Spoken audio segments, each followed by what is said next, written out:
Hey, Farrah, thanks for joining us today. Let's get right to it. Tell me a little bit about your experience in the nonprofit world, since you just recently, in the last year or so, made the transition to consulting. Yeah. So I started my nonprofit career here in Louisville about 16 years ago now, and spent 15 years working at various different local organizations, both small and then large. I started out at the Center for Women and Families, serving as their community educator and trainer, and then landed eventually at Volunteers of America, where I was for 12 years and left as their senior director of development. So, when did you transition into your current business? And tell us a little bit about your business. Yeah. So I started Grow LLC. I incorporated it in November of 2019 and took the holidays off because I had just left my job and wanted a chance to enjoy the holidays a little bit before I got up and running in January 2020. And Grow, my business, is a nonprofit consulting firm focused on organizational and financial sustainability. And my specialty area is fundraising and fund development. So a majority of the clients I work with are in that realm. However, more and more organizational sustainability clients are coming my way because they're starting to see the direct connection between needing organizational sustainability before financial sustainability is accomplished. At least for some organizations, that needs to happen if they don't have the structure to do so.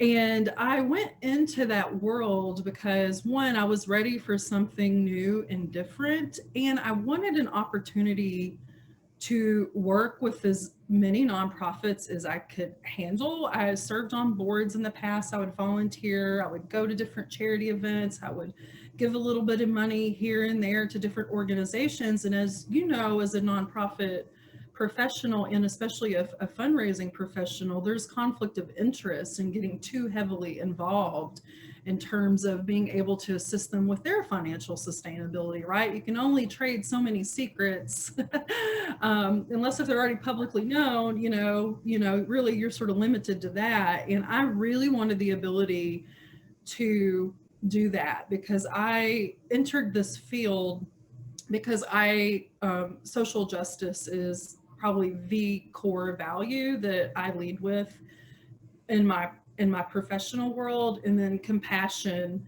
being the secondary, but compassion being very much the value that leads my personal life. And so it really gave me an opportunity to align with my values around that, which is so important to me, to live and work in a way where I'm being my authentic self and sharing my gifts and learning along the way too. And I also started it because, frankly, Angela, I found myself being in a consulting role, but doing it for free all the time. I would work with my fellow Volunteers of America colleagues around the nation. They would come to me. I'd have, an hour-long phone call. I would have 3-day visits of them shadowing my department's work that I led. And then I would have coffees with other, development directors here in Louisville just to trade information and support one another. And I slowly started to realize I have a desirable skill set that can be replicated and shared with other organizations. So I founded Grow.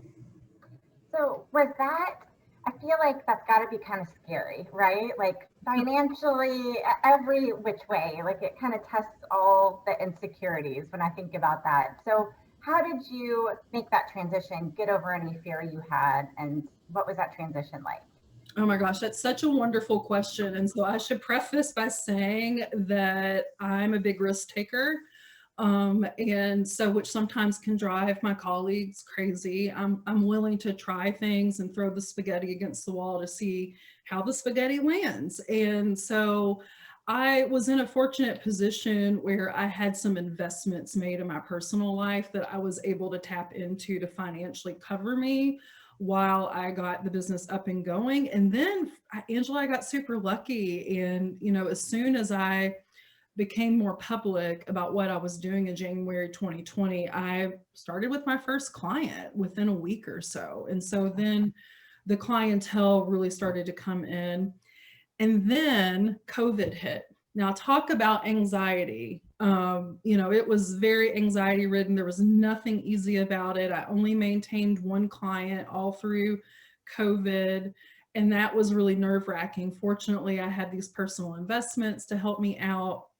And also, when the federal and state government opened it up for contractors to qualify for employment assistance, I was benefited from that, which was great. It carried me.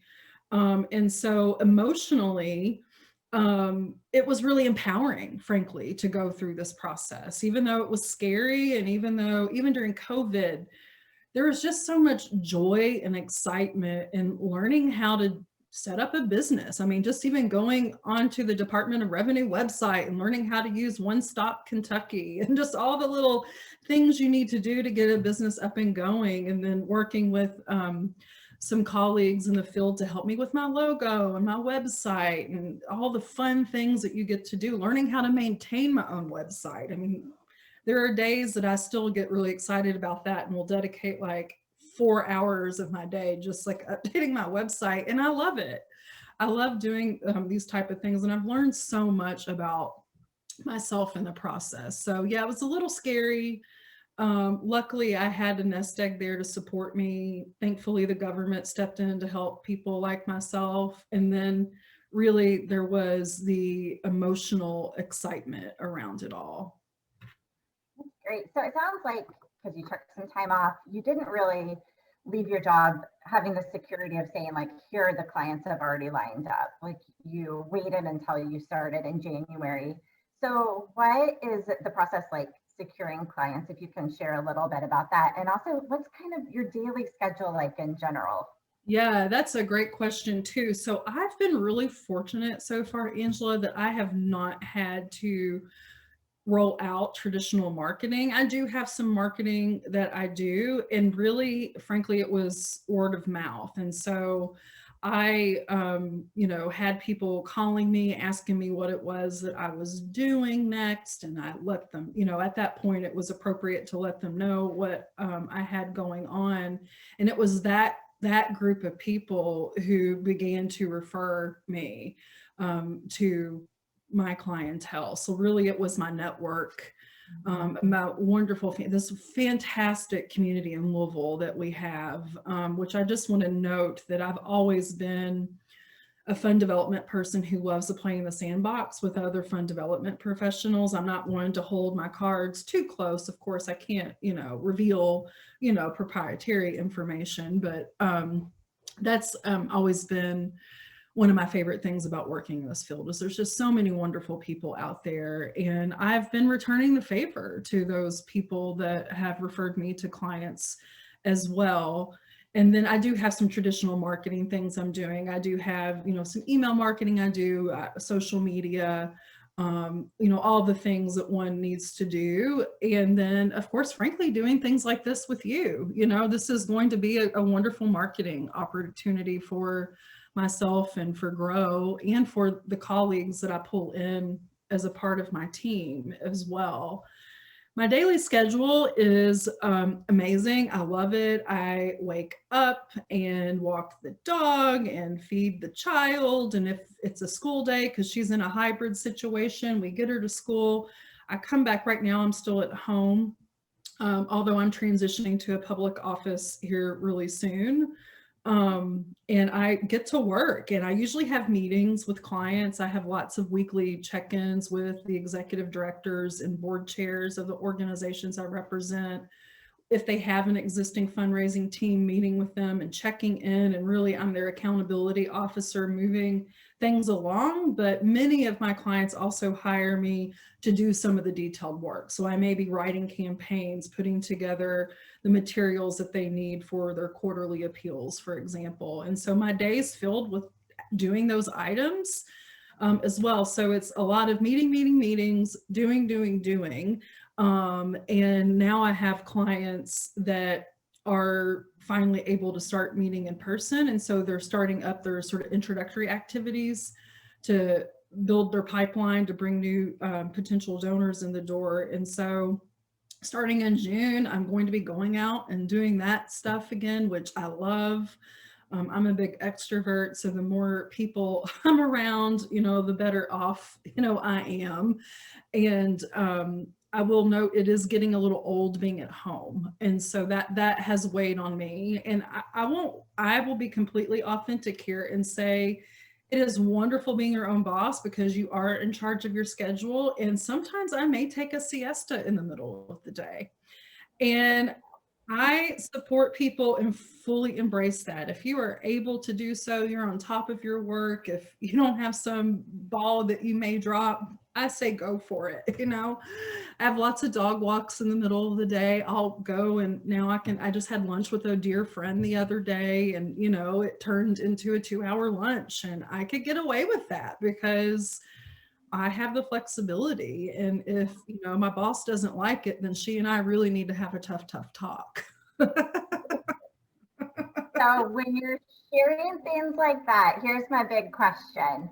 How many people have come to you and said, Farrah, this is what I want to do too? Oh, how do I do it? Like, how many of these conversations have you had? And does it feel like it's becoming more common, maybe through the pandemic or just in this phase, where people seem more interested in being a consultant and going on their own for that flexibility and being your own boss? Absolutely. Yeah. I've had a handful of people come to me, and I've, had open conversations with them about, how I've set things up. And also, one of those people have become one of my strategic partners, Carl Williams at 2020 Consulting Pros. And we actually share clients and subcontract with one another and work together. And our clients get two amazing, well experienced professionals that they get to work with in this arena. And others I, have supported. And it was funny because I recently found out that we competed against an RFP with one another, and that person was awarded it. And I was like, oh my gosh, I love this. Yes, of course, I wanted the job. I'm not going to lie. And at the same time, though, I'm like, there are 3,000 plus nonprofits in Louisville that need support, that many of those don't have a fundraising system or even really much structure at all. And so there's room for all of us in this arena. And I'm not a super competitive person because I have so much empathy and compassion, but I definitely invite the competition, so to speak. And really what I see instead of competition is opportunity to perhaps work together one day on something. That's great, because that was another question I thought of, like the scarcity mindset. And I love that you addressed there are plenty of nonprofits in town. Um, so what if somebody is interested in becoming a consultant, what would you say are like the first couple steps they should take, or what they should definitely make sure is checked on their list before they make a decision? Yeah, so that's another great question. And again, I'm such a high risk person that I probably did it in the opposite way. And so for I'd say the average person, I mean, they will want to definitely think things through.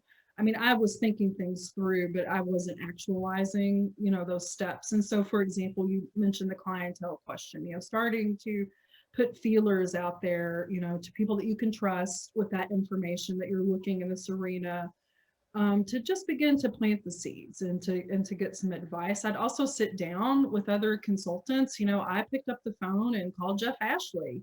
I mean, who else would you not call, right? I mean, and he was just so kind, and we talked for a while, and he gave me great advice. He frankly offered for me, to collaborate with them as well. And it's, those are two, I think, really, really important steps. But then also to strategically really figuring out what your niche is going to be and what is going to set you apart from the other consultants in town. Even though I'm not competitive, I could very quickly articulate what it is that Farrah brings to the table, versus someone else, or at least I can talk about my value, right, that I bring with me. So figuring out those things, I think, in the beginning are really important. And then it's just, getting familiar with how to set up a business, which Google's your best friend, really. And that's how I did it. I was like, how do I do this? And I Googled it and there it was. So,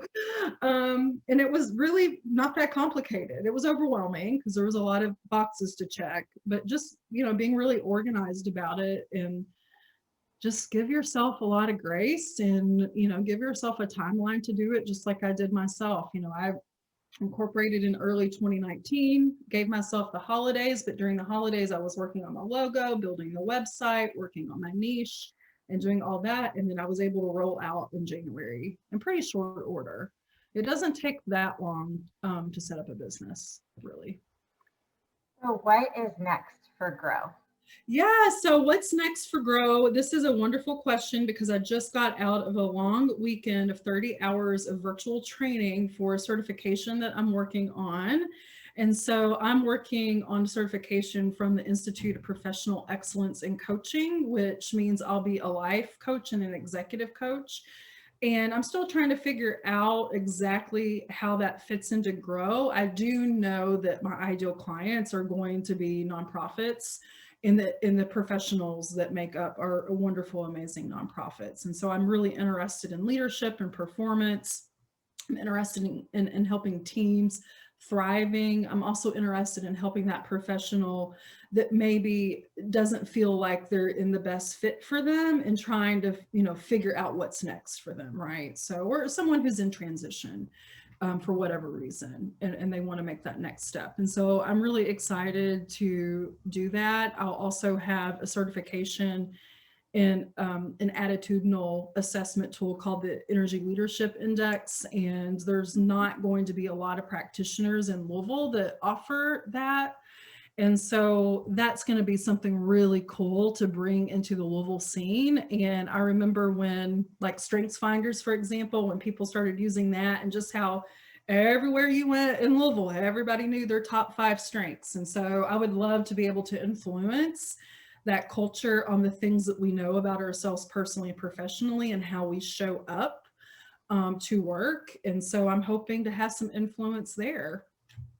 That's great. I'm excited for that. Yeah. What is there anything else you want to add in? Just know that I think you get the picture. I'm an open book. I love when people want to pick brains together, and I would love it when people reach out to me and just want to talk about ideas or just catch up and get to know one another and figure out if there are ways that we can collaborate. I'm all about it and would love to hear from people. That's wonderful. Well, I'll make sure to put your contact information in this email. Thank you for your time today, Farrah. Appreciate it.